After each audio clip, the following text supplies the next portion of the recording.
प्यारे बच्चों को नमस्कार। कैसे हैं आप सभी। आज की शॉर्ट वीडियो में हम डिस्कस करेंगे चक्रवात क्या होता है, इसे जानेंगे। चक्रवात जो अभी 2024 में 23 में आए, उनका नामकरण किसने किया, उनने किस देश को कहां कहां प्रभावित किया है। तो साइक्लोन कहा जाता है चक्रवात को। और चक्रवात शब्द की जो उत्पत्ति हुई है एक यूनानी भाषा के शब्द प्यारे बच्चों साइक्लोस से हुई है, जिसका अर्थ होता है सांप का लिपटना। जब सांप लिपटता है तो ऐसे ऐसे घूमता है ना, चक्रवात में भी ऐसे ऐसे हवाएं चलती हैं घूम घूम के। प्यारे बच्चों इस चक्रवात शब्द को जो दिया था वो हेनरी पिडिंगटन ने दिया था। ठीक है जी, एक ब्रिटिश शासन के दौरान कोलकाता में प्रतिवेदक के रूप में रहे थे। तो हेनरी प्यारे बच्चों पिडिंगटन द्वारा यह शब्द चक्रवात दिया गया है।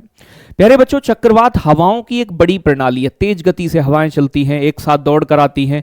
भूमध्य रेखा के उत्तर में वामावर्त, वामावर्त होता है बेटा आपका यानी कि एंटी क्लॉकवाइज, और दक्षिणी गोलार्ध में दक्षिणावर्त यानी कि प्यारे बच्चों क्लॉकवाइज वायुमंडलीय दबाव के केंद्र के चारों ओर हवाएं घूमती हैं। कहने का मतलब ये है, ये हमारा 0 डिग्री है, ये उत्तरी गोलार्ध है, तो नॉर्दियन हेमिस्फीयर के अंदर तो वामावर्त यानी कि एंटी क्लॉकवाइज हवाएं ऐसे दौड़ेंगी, और दक्षिणी गोलार्ध में क्लॉकवाइज जैसे घड़ी की सुई घूमती है यानी कि क्लॉकवाइज दक्षिणावर्त दक्षिणी गोलार्ध में हवाओं का घूर्णन होता है चक्रवात में। ठीक है जी।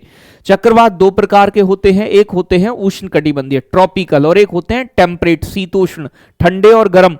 तो जो प्यारे बच्चों कर्क रेखा और मकर रेखा के बीच में जन्म लेते हैं गर्म क्षेत्र में, उन्हें उष्णकटिबंधीय चक्रवात कहते हैं। जो कर्क रेखा और मकर रेखा के ऊपर पैदा होंगे तो ध्रुवों की तरफ, वो शीतोष्ण चक्रवात होते हैं बेटा। तो शीतोष्ण चक्रवात ऊंचाई वाले स्थानों पर ध्रुवों के आसपास पैदा होते हैं, कर्क रेखा और मकर रेखा के ऊपर, जबकि प्यारे बच्चों उष्णकटिबंधीय चक्रवातों की उत्पत्ति कर्क और मकर रेखा tropic of cancer and capricorn के बीच होती है। इतनी बातें समझ में आई होंगी। प्यारे बच्चों चक्रवात कैसे किसी चक्रवात का नाम दिया जाता है, तो जो हिंद महासागर में प्यारे बच्चों जो चक्रवात बनते हैं उनके नाम 13 देश मिलकर रखते हैं, निर्धारित करते हैं। तो ये सभी देश की सीमाएं उत्तरी हिंद महासागर के साथ लगती हैं, और ये देश वैश्विक मौसम विज्ञान संगठन WMO के सदस्य भी हैं। इस लिस्ट में Bangladesh, Bharat, Iran, Maldives, Myanmar, Oman, Pakistan, Qatar, Saudi Arabia, Sri Lanka, Thailand, संयुक्त अरब अमीरात और यमन जो है वो शामिल हैं। ये 13 देश मिलकर जो भी हिंद महासागर के अंदर चक्रवात आते हैं उनका अल्फाबेटिकल नाम पहले से डिसाइड करके रखते हैं। तो कई बार एग्जाम में आता है, बताओ ये मिचोंग का नाम किसने दिया, इसका नाम किसने दिया, मतलब यही देश पहले से ही सोच के रखते हैं आने वाले चक्रवात का नाम ये होगा, पहले से ही लिस्ट तैयार होती है उसकी। ठीक है ना, यही देश मिलकर तैयार करते हैं, नामों की लिस्ट तैयार करते हैं। हिंद महासागर में उठने वाले तूफानों को एक एक करके इसी क्रम में नाम दिए जा रहे हैं। 2004 से ये सिलसिला चल रहा है।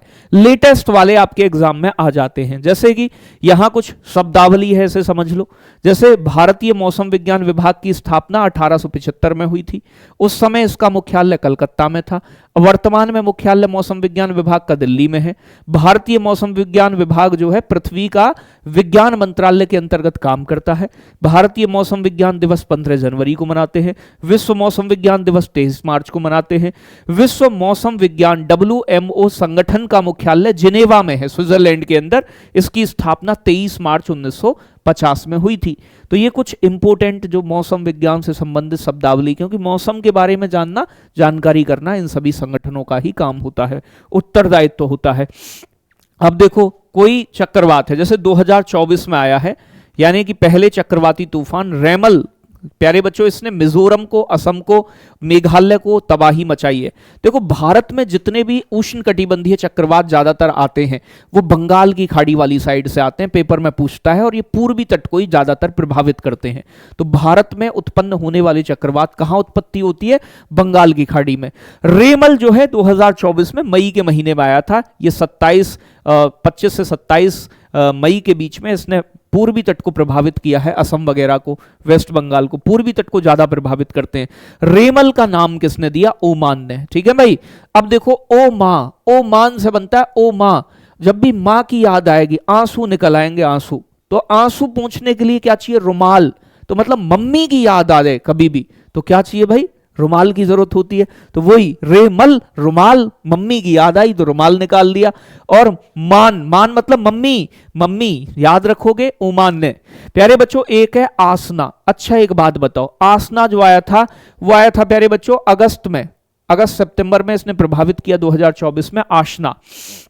इसने प्यारे बच्चों कच्छ के तट को, ये पश्चिमी तट को प्रभावित किया था। पाकिस्तान के आसपास के चक्रवाती क्षेत्र आसना उत्पन्न हुआ था, तो पाकिस्तान ने ही इसका नामकरण किया है। प्यारे बच्चों जो असना है, इसे कई बार आसना या फिर असना के नाम से भी जानते हैं, तो असना का नाम दिया पाकिस्तान ने। अब देखो पाकिस्तान की हरकतें कैसी, आतंकवाद फैलाना, बदतमीजी के काम करना, ठीक है भाई। तो इससे कोई आस रख सकते हो कि ये सुधर जाएगा ना, इससे नहीं है आस कोई हमें। तो इसीलिए पाकिस्तान से कोई आस मत रखो कि इसमें सुधार होगा। तो आसना नाम किसने दिया? पाकिस्तान ने। ऐसे ही बेटा आपका एक दाना है, दाना। तो दाना जो है ये भी अक्टूबर के महीने में आया। प्यारे बच्चों जो दाना है तो ये 23 से 25 अक्टूबर को कतर की तरफ से दिया गया, इसका नाम है। बंगाल की खाड़ी में पैदा हुआ था। इस तूफान से उड़ीसा, पश्चिम बंगाल, ज्यादातर बंगाल की खाड़ी में पैदा होते हैं चक्रवात। तो बेटा कतर, तो अगर किसी को काट दोगे दाने बन जाएंगे या नहीं? तो अगर बेटा कतर का मतलब काटा, अगर किसी को भी काटा, काटने पर, अब बेटा किसी भी चीज को काटो छोटा छोटा, वो कैसी बन जाए? दानों में बढ़ जाएगी। तो दाना नाम किसने? कतर ने दिया। काटने पर कतर बनता है और दाना नाम दिया है। प्यारे बच्चों एक है फेंगल। फेंगल भी 2024 में नवंबर दिसंबर में आया, लेटेस्ट वाले हैं ये। फेंगल का नाम किसने दिया है? यानी कि बच्चों सऊदी अरब ने दिया है, सऊदी अरब ने।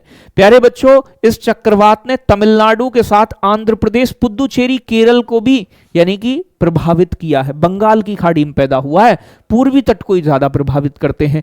फेंगल जिसका भी कोई एंगल ना हो, ठीक एंगल, क्योंकि देखो अरब में रहते हैं शेख लोग, इनका मतलब ये मान लो कि इनका एंगल ही खराब है। ये तेल के कुएं में तेल निकाला, पैसे में बेच दिया, तो इनका पैसा खर्च करने का कोई एंगल नहीं है, रईस लोग हैं। तो सऊदी अरब से इनके पैसे को व्यर्थ करने का, रईस लोग क्या सही एंगल में थोड़ी ना, गरीब आदमी सही एंगल में पैसा खर्च करता है। तो समझ जाओगे सऊदी अरब के लोग प्यारे बच्चों बड़े क्या हैं, यानी कि पैसे वाले। ये देखोगे आने वाले चक्रवातों के नाम जो रखे जाएंगे, जैसे कि शक्ति का नाम रखेगा, ये आने वाले हैं श्रीलंका। मोथा का नाम रखेगा थाईलैंड। प्यारे बच्चों सेनियार, ये अल्फाबेटिकल रखे जाते हैं, यूएई रखेगा। प्यारे बच्चों एक है दितवाह, दितवाह का नाम यमन रखेगा। प्यारे बच्चों एक है आपका अर्नब, तो अर्नब जो नाम देगा वो बांग्लादेश देगा। एक है प्यारे बच्चों मुरासू, मुरासू का नाम भारत देगा। तो ये आने वाले चक्रवात हैं जो आएंगे आने वाले समय में, ठीक है। अब कुछ जो है 2023 के इंपोर्टेंट साइक्लोन जो आए, तो प्यारे बच्चों मिचोंग, देखो भाई जो म्यांमार के लोग हैं ना, म्यांमार पड़ता है भारत के पूर्व में, चीन से मिला हुआ है, तो म्यांमार के लोगों की आंखें मिची मिची सी हैं। तो आप याद रखोगे ना, जब चीन वालों की मिची होती हैं, ऐसे ही मिलते जुलते ये हैं म्यांमार वाले। तो मिचोंग नाम दिया है म्यांमार ने। मैं से म्यांमार आप याद रखना, और मैं से ही मिचोंग है, आप ऐसे भी याद कर सकते हो। म्यांमार मिचोंग बंगाल की खाड़ी में पैदा हुआ था चक्रवात, ये मिचोंग नाम किसने दिया? म्यांमार ने। ऐसे ही बेटा एक है मिथिली, मिथिली, अब बेटा मिथिली तो दिया, देखो मालदीव, देखो यहां पर मालदीव में ना बेटा बहुत सारी आपको क्या देखने को मिलेंगी, यानी कि कोरल आइलैंड देखने को मिलेंगे। यहां पर अलग अलग प्रकार की मिथिली मिलती है। मिथिली का मतलब द्वीप होते हैं एक प्रकार के। तो मिथिली मालदीव याद रखोगे, मिथिली मालदीव। तो ये भी एम है, मिचोंग म्यांमार और मिथिली जो है वो मालदीव ने दिया है बेटा। ये जो है ये बंगाल की खाड़ी की ओर से पैदा हुआ, तो मैक्सिमम बंगाल की खाड़ी की ओर से। प्यारे बच्चों एक है हामून चक्रवात, इस चक्रवात का नाम हामून ईरान ने दिया, ठीक है भाई। किसने दिया? ईरान ने। तो यहां पर देखो ने मैच कर रहा है, एन हामून और ईरान, ने बाद में ने मैच कर रहा है। देखो हामून, तो हनीमून कर लो आप। हनीमून कहां मनाओगे? इराक में मना लेना, ये भी ठीक रहेगा, हनीमून मनाने इराक जाओगे। तो हामून जो है प्यारे बच्चों ये भारी बारिश हुई है इससे उत्तर पूर्वी भारत में, देश के पूर्वी समुद्री तट पर प्यारे बच्चों। तो ये अल्फाबेटिकल नाम दिए जाते हैं। एक तेज चक्रवात, तो तेज प्यारे बच्चों इस चक्रवात को, तेज चक्रवात का नाम भारत। तो भारत वैसे भी तेज है, भारत के लोग भी तेज हैं, हम किसी से कमजोर थोड़ी हैं, तो हम तेज हैं। तो ये बंगाल की, पश्चिम बंगाल, उड़ीसा, बांग्लादेश को प्रभाव करा तेज ने। तो तेज ये वाला चक्रवात, तेज का नाम भारत नहीं दिया है बेटा, ठीक है जी। प्यारे बच्चों एक है आपका बिपरजॉय, बिपरजॉय। अब देखो बा से बांग्लादेश और बा से बिपरजॉय, तो बांग्लादेश ने बिपरजॉय का नाम दिया है। प्यारे बच्चों ये अरब सागर में पैदा हुआ था चक्रवात जो है, ठीक है। इसने कच्छ को, ये पश्चिमी तरफ अरब सागर में गुजरात को प्रभावित किया, महाराष्ट्र को प्रभावित किया। तो बिपरजॉय बांग्लादेश। प्यारे बच्चों एक है मोचा, मोच आ जाएगी पैर में तुम्हारे में, चाहे यमन ने दिया था। यमन के लोग जो है थोड़े नाटे नाटे से होते हैं, चलते हैं बेटा, मोच आ जाती है। तो बच्चों यमन ने दिया है मोचा नाम, याद रखोगे। तो मोचा चक्रवात 1 दशक से अधिक समय में बांग्लादेश से टकराने वाला सबसे शक्तिशाली चक्रवात है। तो मोचा नाम दिया है बांग्लादेश ने आपके, ठीक है, सॉरी यमन ने, ठीक है। तो याद रखोगे इतनी चीजें जो पढ़ाई हैं। उम्मीद है सेशन अच्छा लगा होगा। इसमें कोशिश की है मैंने कि चक्रवात और हाल ही में आए चक्रवातों को एक बार रिवाइज किया जा सके। उम्मीद है सेशन अच्छा लगा हो तो वीडियो को लाइक शेयर जरूर करें। धन्यवाद। जय हिंद, जय भारत।